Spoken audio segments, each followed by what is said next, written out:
Good morning, everyone. In this lecture, we will start our next question. Explain steps of planning.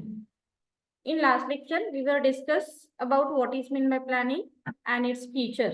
Okay, planning म्हणजे काय आणि प्लॅनिंगचे feature आपण बघितलेले आहेत, ज्यामध्ये आपण डिस्कस केलं होतं planning. It is the fundamental functions of management.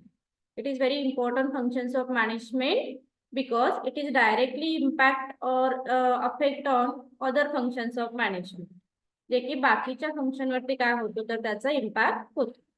ठीक आहे. देन प्लॅनिंगच्या डेफिनेशन मध्ये आपण बघितलं होतं planning means deciding in advance what to do, how to do, when to do and where is to be do. Okay, हे आपण intro मध्ये बघितलेलं आहे. बट हे जे what to do, how to do वगैरे आहे, आपण सगळ्या गोष्टी कशा करायच्या त्याच्यासाठी काही आपल्याला प्रिस्क्राइब स्टेप्स फॉलो करणं इम्पॉर्टंट असतं. तर त्या बेसवरती आपण आजचा क्वेश्चन लर्न करणार आहोत. सो इंट्रोडक्शन तुमचं सेमच राहील. वन बाय वन बघूया काय आहेत step. First, planning process, establishment of objective, developing premises, evaluating and selection of alternative, formulating derivative plan, securing cooperation and participation and review and follow up. याच्यामध्ये थोडंसं detailing असेल, बघूया आपण वन बाय वन. फर्स्ट आहे recognising need for action. recognizing need for action. So an important part of planning process is to aware of the business opportunity in the firm and external as well as internal factor. म्हणजे पहिल्या step मध्ये आपण काय करतोय, recognising need for action as well as analysing environmental factor. पहिली step असेल recognising need for action or analysing environmental factor. त्या स्टेपला आपण काय म्हणतोय, अनालायझिंग इन्व्हायरमेंटल फॅक्टर पहिल्या स्टेपला. तर ह्या स्टेप मध्ये काय केलं जातं, पहिलं सिंपल सेंटेन्स आहे, it is the first step of planning process. In this step here we can analyze internal and external factor of the organization. पहिल्या स्टेप मध्ये आपण काय करतोय बघा, वॉइस सायमल्टेनियसली लिहून घ्यायचं जे लक्षात येईल. लास्ट पेज पहिल्या स्टेप मध्ये काय सांगतोय आपण, it is the first step of planning process. That means analysing environmental factor. Analysing environmental factor. So in this step, analyze internal as well as external factor. Just listen girls and then write. किंवा लिहून नंतर घेतला तरी चालेल, आधी ऐका मी काय सांगते नंतर लिहा. It is the first step of planning process. It is analyze the environmental factor such as internal and external. Internal factor, that means human resources, mission objective, then organizational structure, etc. And external factor includes customer, creditors, political factor, social factor, economical factor. हे सगळे factor आपण पहिल्या step मध्ये analyse करतो. तर हे analyse का करायचे, कारण ते कशा पद्धतीने इन्फ्लुएन्स करणार आहेत याची आयडिया येणं महत्त्वाचं आहे. म्हणून आपण पहिल्या स्टेप मध्ये काय करतोय, analysing environmental factor. Is it clear? पहिल्या स्टेप मध्ये बघा मी काय सांगितलं, it is the first step of planning process. In this step analyse environmental factor such as internal factor and external factor. कोणाकोणाच्या लक्षात आले हात वरती करा जरा फटाफट.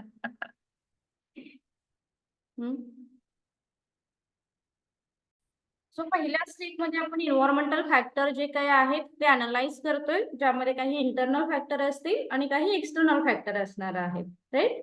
सो हे कशासाठी आपण अनालाइज करतोय, तर एक आयडिया आली पाहिजे आपल्याला की नेक्स्टची जी प्रोसेस आहे ती आपण कशी फ्रेम करायची आहे. जसं थोडं म्हणतो ना की थ्रेडची आयडिया आली की आपण प्रिपेअर राहतो, लाईक दॅट. म्हणून आपण पहिल्या स्टेप मध्ये इन्व्हायरमेंटल फॅक्टर अनालाइज करतो. तर इथे हा दिलेला आहे तो ऍज इट इज नका घेऊ, ऑब्लिक म्हणून इथे काय म्हणायचं आहे, अनालायझिंग इन्व्हायरमेंटल फॅक्टर. ओके, पहिली स्टेप असेल. सेकंड आहे setting objective.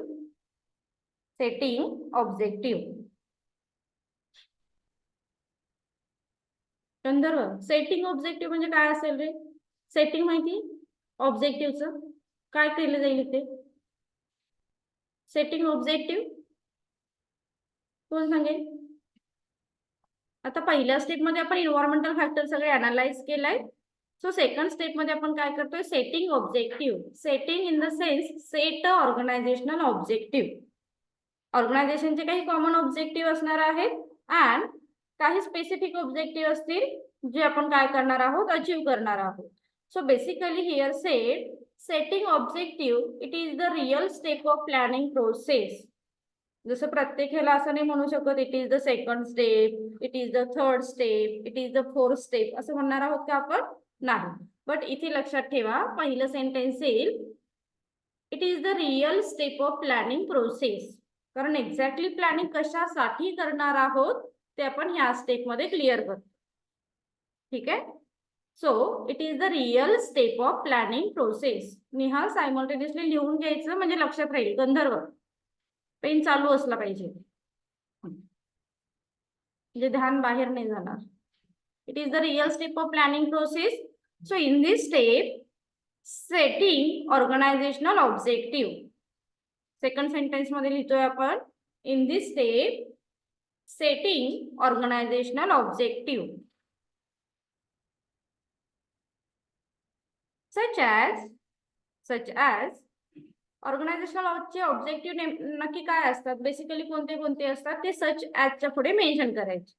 Such as maximum profit, customer satisfaction, maximum profit, customer satisfaction, increasing market share, social welfare, and so on. लक्षात येतंय का? अँड लास्ट सेंटेन्स मध्ये येईल objective must be smart. Objective हे कसे असले पाहिजे, स्मार्ट असले पाहिजे. स्मार्ट हे कॅपिटल मध्ये मेन्शन करा आणि त्या स्मार्टचा फुल फॉर्म लास्ट सेंटेन्स मध्ये आला पाहिजे. Smart stand for S for specific,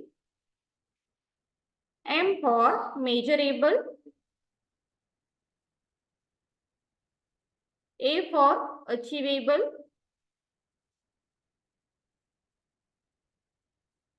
R for realistic,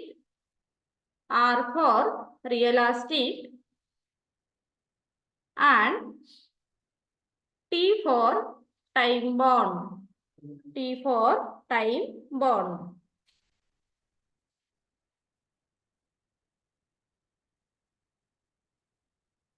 Is it clear? Second step काय बघितलं आपण, setting objective it is the real step of planning process.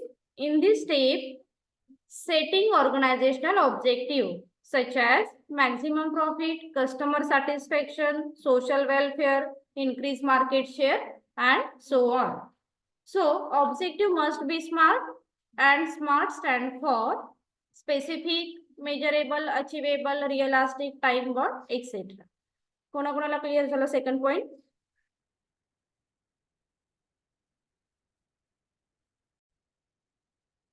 Number 3, developing premises. So planning is always done keeping the future in mind. However, the future is always uncertain. आपल्याला माहिती आहे की future मध्ये काय होणार आहे हे माहिती आहे का आपल्याला, नाही. That is why here said future is unpredictable in nature and planning is always done keeping in the future in mind. आपण थोडासा विचार करतो की फ्युचर मध्ये बाबा प्रोबॅबिलिटी काय असू शकतात, कोणते थ्रेट येऊ शकतात, कोणत्या अपॉर्च्युनिटीज येऊ शकतात, हे आपण माइंड मध्ये डिसाइड करतो and then prepare planning, right? So in the function of management certain assumptions will have to be made. So these assumptions are the premises. Such assumptions are made in the form of forecast, existing plan, past policy, etc. आता इथे आपल्याला काय सांगायचंय, simple. In this step organisation decide or develop premises. In this step, organization decide or develop premises.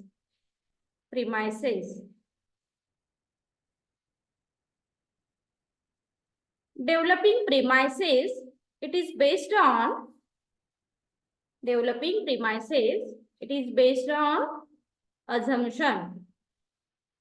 Assumption.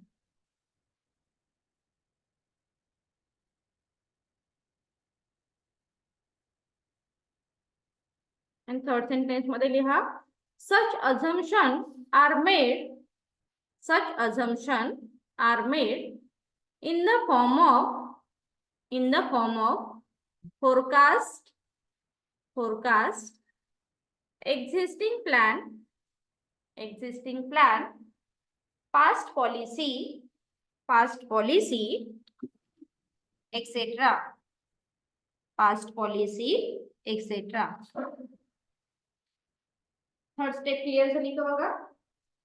तो तिसऱ्या step मध्ये आपण काय सांगतोय, in this step organisation decide premises. Okay, तिसऱ्या स्टेप मध्ये आपण प्रीमाइसेस डिफाइन करतो.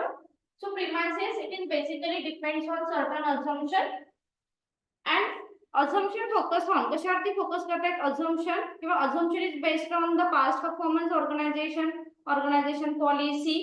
ओके, ऑर्गनायझेशनच्या पॉलिसी काय आहेत, देन प्लॅन काय आहे आणि पास्ट परफॉर्मन्स काय होते, याच्यावरून आपण काही assumption डिसाइड करू. assumption म्हणजे काय, what is mean by assumption? assumption it is like a probability, शक्यता. ओके, अशी पॉसिबिलिटी असू शकते, त्याला आपण assumption असं म्हणतो. जसं तुम्ही हिस्ट्री मध्ये आधी लर्न केलं असेल बघा कुठेतरी की बंदरचं कन्वर्जन ह्युमन मध्ये झालेलं आहे वगैरे वगैरे, असं कधीतरी ऐकलंही असेल. मे बी आता तुमच्या हिस्ट्रीचा पार्ट नव्हता कारण त्याच्यावरती रिसर्च झाले, नाहीतर उद्या आपल्याला दिसले असते की अरे हा याला मी काल माकड बघितला होता आज माणूस झालेला आहे. असं होतं का, नाही. पण आधी हिस्ट्री मध्ये होतं माहिती का तुम्हाला, एक आधी थोडस काय बघितलं, बंदर बघितला, मग थोडासा तो उभं राहिला, मग थोडी थोडी त्याची प्रोग्रेस होत गेली लाईक. देन इथे आपण काय करतोय तर काही अझम्पशन ठरवतोय, बट ती थोडीशी ट्रू असते because it is based on organization related, that means organization policy, plan. Okay, याच्यावरून आपण काही assumption define करतो. It is clear third step? Okay. Next, identifying alternatives. Identifying alternatives.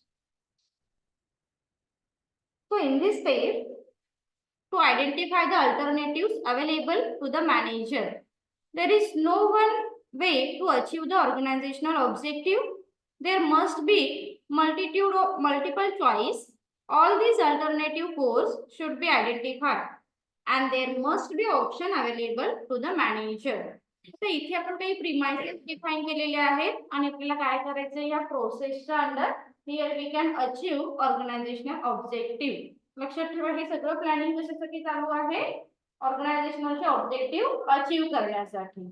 Therefore, in this step, identify various alternatives for achieving organizational main objective. जे ऑर्गनायझेशनलचे main objective आहेत ते achieve करण्यासाठी आपल्याकडे खूप सारे ऑप्शन असतात. फॉर एक्झाम्पल, की तुम्हाला एक्झामला जायचे, एक्झामला छान मार्क्स मिळवायचे आहेत, तुमच्याकडे बरेचसे ऑप्शन असतात. एक अभ्यास करण्याचा ऑप्शन असतो, बाकी ज्या काही अनहेल्दी प्रॅक्टिस आहेत त्या पण तुम्ही ऑफर करता, थोड्याशा रेफर करताय हे ना अंतर्गत, की आपण काय करतो मग एक्झामच्या आधी छोटे झेरॉक्स मारून ठेवतो, गरज लागली तर हे पण घेऊन जाऊया. लाईक तो एक ऑप्शन आहे तुमच्याकडे. एक आपण काय करतो, आणि तिसऱ्याचं चौथं आपण काहीतरी सायन्स सिम्बॉल ठरवतो एमसीक्यू साठी, तेवढे 10 मिनिटांमध्ये मला जरा हेल्प कर. मग मागे पुढे असणारे थोडेसे ठरवतात काय, तू एक युनिट कर, मी एक युनिट करतो, असं असतं की नाही दे. मग याच्यामधून इथिकली तुम्ही काय करते, ना मला काय करायचंय, कोणावर डिपेंड नाही राहायचे, तर मी माझे अभ्यास करेन, माझा स्टडी कंप्लीट करेन. हा तुम्ही एक बेस्ट अल्टरनेटिव्ह काय करता इथे चॉईस करताय. So in this step, here we analyze various alternatives. So in this step, here we analyze various alternatives. फक्त वेगवेगळे अल्टरनेटिव्ह आपल्याकडे कोणते आहेत ते फक्त आपण इथे काय करतोय, आयडेंटिफाय करतो. Regarding achieving organisational goals and objective. इथे फक्त आपण आयडेंटिफाय करतोय की मला जायचंय ना, मग माझ्याकडे काय काय ऑप्शन असू शकतात.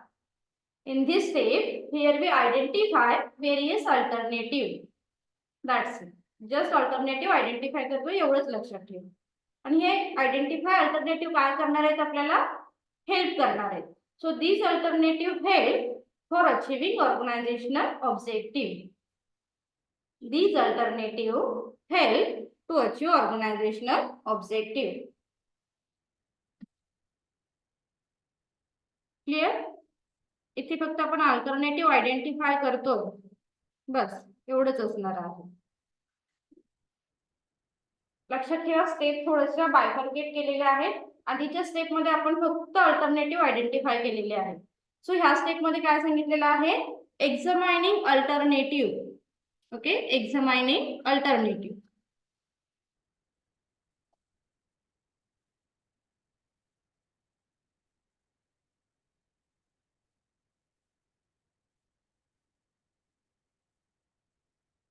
examining alternative course of action.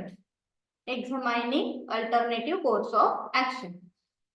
काय असेल हो यामध्ये, एक्झामायनिंग अल्टरनेटिव्ह कोर्स ऑफ ऍक्शन मध्ये? निधी काय वाटतं, एनी आयडिया? आधीच्या स्टेप मध्ये आपण आयडेंटिफाय केले, आपल्याकडे खूप सारे ऑप्शन आपण बघितले, तर ह्या स्टेप मध्ये काय असू शकेल? एकदम व्हेरी गुड. जसं आपण सांगितलं की आपल्याकडे खूप सारे ऑप्शन आहेत. So in this step each and every alternative will be examined. So every option will be through an examination where all the pro and cons will be weighted and the alternative plan need to be evaluated in the light of the organizational objective. म्हणजे आपण काय करतोय, ह्या point मध्ये प्रत्येक alternative, जसं तुम्हाला सांगितलं की तुमच्याकडे 4 काय आहेत, अल्टरनेटिव्ह आहेत आणि त्यामधला कोणता चॉईस करायचा. तुम्ही प्रत्येक अल्टरनेटिव्हचा ऍडव्हान्टेजेस डिसएडव्हान्टेजेस फाइंड आउट करताय किंवा त्याचा स्ट्रॉंग पॉइंट वीक पॉइंट काय असू शकेल हे आयडेंटिफाय करताय. That's it. त्या स्टेप मध्ये काय लक्षात आलं, each and every alternative will be analyse, will be examined and find out advantages and disadvantages.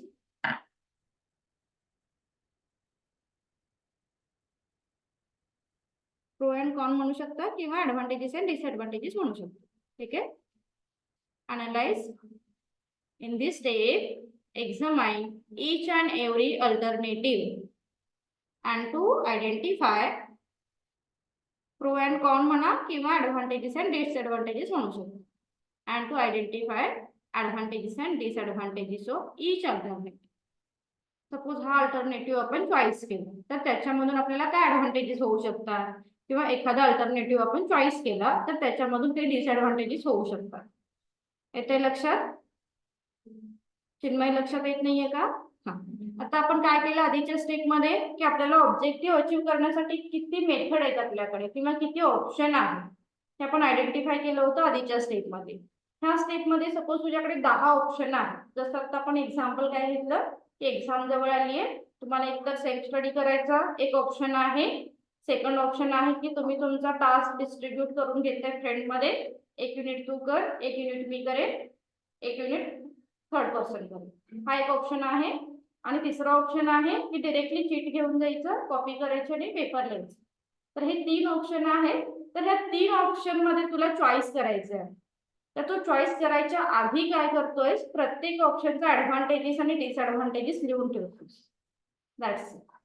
So in this step analyse or examine each and every alternative and define advantages and disadvantages. प्रत्येकाचा advantages disadvantages define करा. That's it. Clear? Okay. Next आहे selecting the alternatives. Next step, selecting alternative.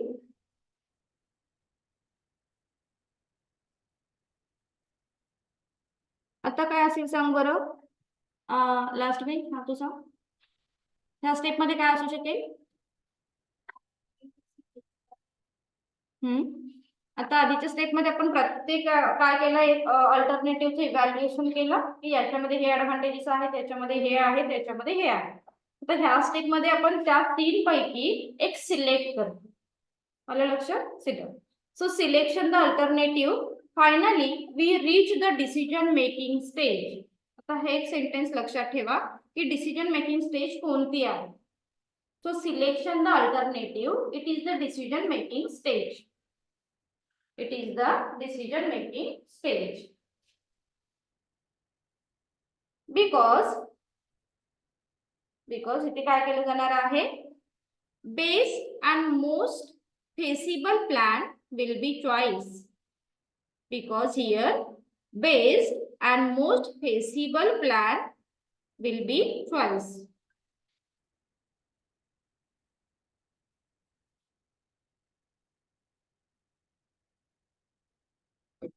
Clear? In this step,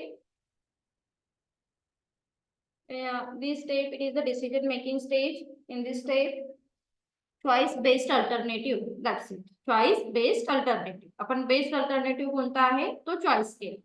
as well age clear कन्सिक्वेंट जे काही त्याचे आहेत ते सुद्धा आपण इथे डिफाईन करतो की हा जर सिलेक्ट केला तर याच्यामध्ये हे वीक पॉइंट येऊ शकतात किंवा हे डिसएडव्हान्टेजेस होऊ शकतात. तर आपण काय केलं पाहिजे त्याच्याशी रिलेटिंग आपण थोडीशी तयारी इथे ठेवतो.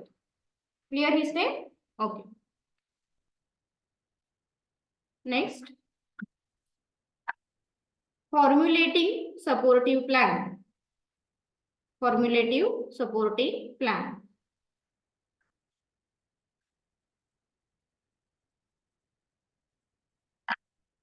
काय राहिलं चिन्मय? झालं? Next, formulating supportive plan. आधीच्या स्टेप मध्ये आता आपण काय केलं, एक ऑप्शन सिलेक्ट केलेला आहे, राईट. आता इथे आपण काय करतोय, जर ऑप्शन आपण सिलेक्ट केलेला फेल झाला तर थोडेसे सपोर्टिव्ह प्लॅन काहीतरी असले पाहिजे. जसं आपण we always focus on second opinion आहे ना, त्याच पद्धतीने आपण इथे काय करतोय, आता आपण जो बेस्ट ऑप्शन सिलेक्ट केलेला आहे त्याला सपोर्ट करण्यासाठी आपण अजून काही प्लॅन करू शकतो का ते आपण या स्टेप मध्ये डिफाईन करतो. So in this step define the formulative or supportive plan. In this step define formulative or supportive plan. It is also known as secondary plan. It is also known as secondary plan or sub plan or sub plan.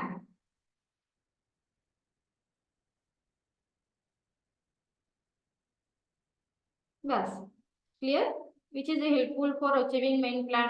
Add करायचं असेल करा, नाही केलं तरी चालेल. जे सब plan आपण prepare करणार आहोत ते काय होणार आहे, तर आपल्याला मेन प्लॅन जो आहे, रिपीट करू काय सांगितलं, in this step formulative, define supportive plan. It is also known as secondary plan or sub plan. It is also known as secondary plan or sub plan. Those are helpful for achieving main plan. Mention केला तरी चालेल, नाही केला तरी चालेल. Those are helpful for achieving main plan. आपला main plan achieve करण्यासाठी supportive plan तुम्हाला सपोर्ट करण्यासाठी ते प्रिपेअर केलेले असते. Clear? Hello. Next step, implementation of the plan. Finally we come to the last stage of the planning process. It is the last step of planning process.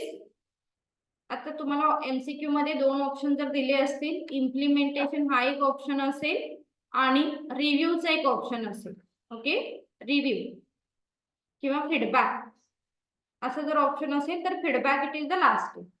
लक्षात ठेवा, जर फीडबॅकचा option दिला नाही तर implementation it is the last step of planning process. Here we can identify and we can find out the actual implementation stage काय आहे, की एक्झॅक्टली इम्प्लिमेंट झाली आहे की नाही, ते फक्त आपण ह्या स्टेप मध्ये काय करतोय तर चेक करतोय. That's it. देन फीडबॅक मध्ये मग अगेन फीडबॅक घेतोय की एक्झॅक्टली झाली आहे की नाही, जर झाली नसेल तर का नाही झालेली, त्या पद्धतीने फीडबॅक स्टेप येते, पण इथे दिलेली नाहीये. त्यामुळे ही असणार आहे तुमची last stage of planning process. काय सांगितलंय बघा. So we come to the last step of planning process, implementation of the plan. This is when all other function of management come into play and the plan is put into action to achieve the organization objective. Okay, इथे organisational objective achieve झाले की नाही हे just आपण check करतो. So in simple काय mention करा, it is the last step of planning process, that is implementation. So here we can identify or we can see all the planning process.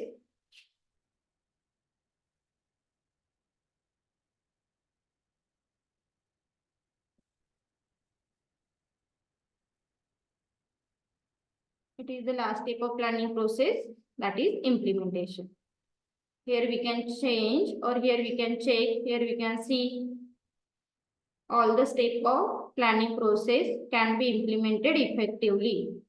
झालेत की नाही हे फक्त आपण चेक करतो. All the planning steps implemented effectively. We can see check all the planning steps implemented effectively. Is it clear question? Okay. So just point read करा, फटाफट revise करूया आधी. काय डाऊट आहे या क्वेश्चन मध्ये? क्लिअर झाला? थँक्यू.